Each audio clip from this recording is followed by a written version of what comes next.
Last week, a jury over in the state of Wisconsin found an election official to be guilty of ballot fraud.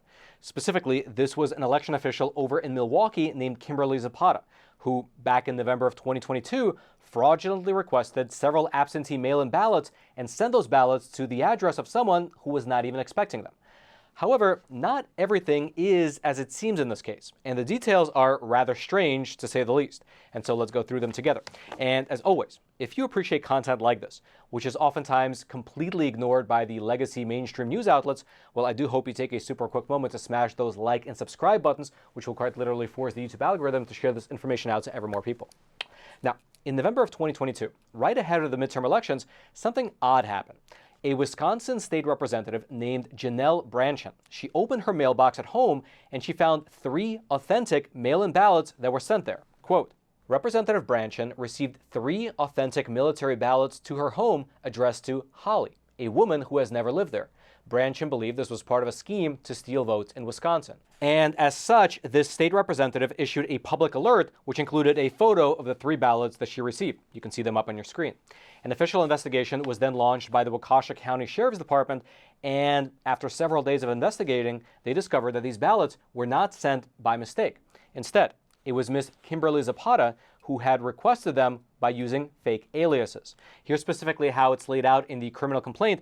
And just for your general reference, during this period of time, in November of 2022, Ms. Zapata was serving as the Deputy Director of the Election Commission over in the city of Milwaukee. Quote, on the morning of October 25th, Ms. Kimberly Zapata made up 3 names with fake Social Security numbers and requested military absentee ballots in those names through My Vote Wisconsin, the state's voter database. Meaning that one morning, approximately 2 weeks before the actual election day, Ms. Zapata went into the state's public-facing website, typed in 3 fake names, 3 fake Social Security numbers, and that was it. That was all that it took to have real, actual military absentee ballots to be sent to the address that she typed in. Which might sound shocking to you until you realize that, quote, under Wisconsin law, someone requesting a military absentee ballot does not need to register to vote or provide any photo ID to obtain an absentee ballot. Any request automatically results in a ballot being issued, meaning that this was not a glitch, and this was not something that was only made possible by the fact that Ms. Zapata was a high-ranking election official in the state. Instead, this is just how the system in Wisconsin works. Anyone, they can log in, enter some information, real or fake, and that's it. Their mail-in ballots will arrive within several business days. It's a truly amazing system.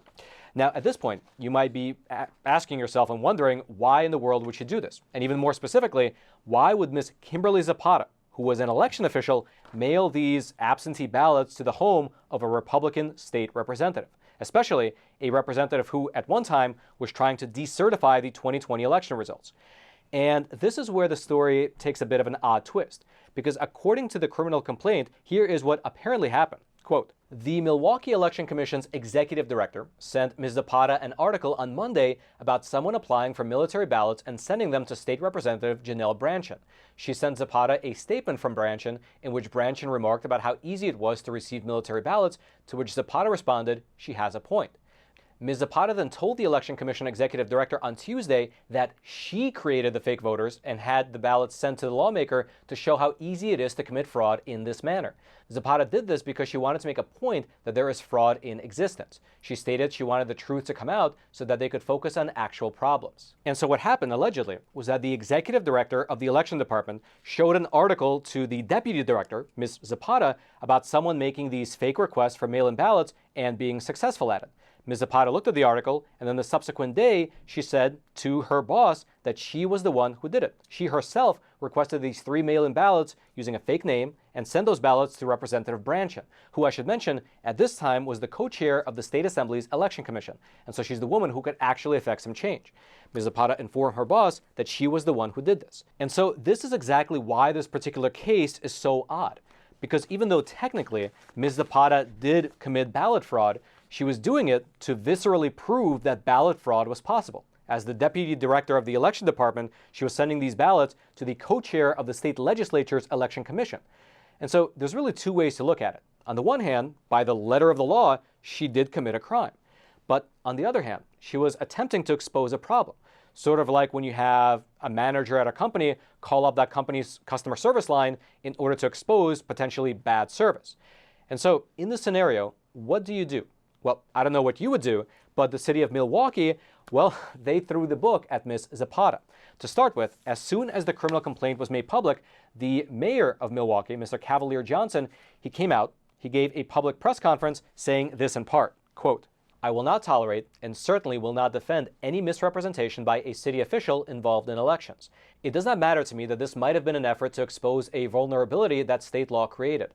This is a blatant violation of trust, and Ms. Zapata was fired immediately." Furthermore, aside from being fired by the city, prosecutors have been pursuing their case against Ms. Zapata for the past year and a half now, charging her with 1 felony count of misconduct in public office alongside 3 misdemeanor counts of election fraud, 1 for each mail-in ballot. Now, during the actual trial, the defense lawyer tried to argue that Ms. Zapata was essentially a whistleblower, and she did not mean to hurt anyone. But on the flip side, you had the assistant district attorney say that Ms. Zapata went rogue and broke the law. Quote, "She is not a whistleblower. She's not exposing information. She's committing election fraud. As a society, we cannot tolerate people who break the law when there are multiple legitimate means to raise those same concerns." And indeed, as I mentioned at the top of today's episode, just last week, a jury agreed with the prosecution and they found Ms. Zapata guilty on all 4 counts. She now faces a maximum of 5 years behind bars, although her actual sentencing is scheduled for May the 2nd, which is a little over a month from now. But actually, regardless of how many years or months she gets behind bars, as a convicted felon in the state of Wisconsin, Ms. Zapata will now be, among other things, prohibited from ever being able to carry a gun, as well as prohibited from ever serving in an elected office. But here's the best part in all of this. Despite the resources, the time, the energy, and all the money that the local government has spent pursuing this case, the actual problem that Ms. Zapata was trying to highlight was never addressed.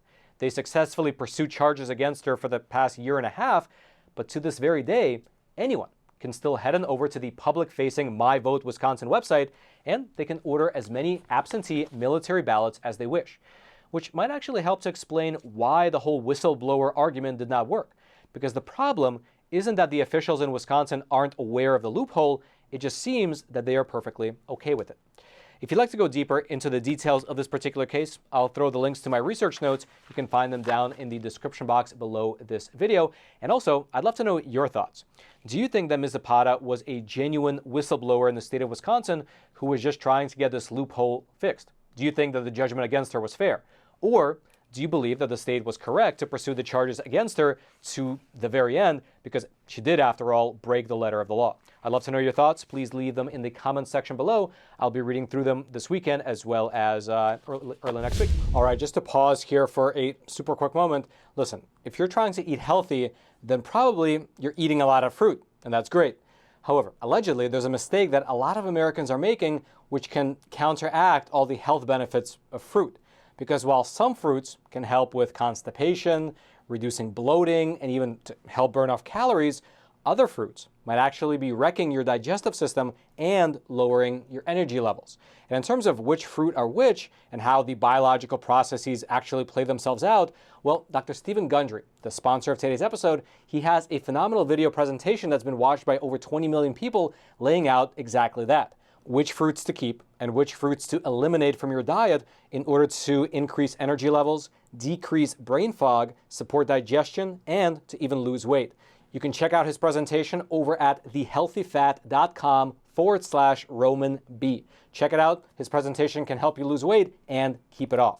Again, it's thehealthyfat.com/Roman B. I'll also throw the link down into the description box below. And then until next time, I'm your host, Roman from the Epoch Times. Stay informed, and most importantly, stay free.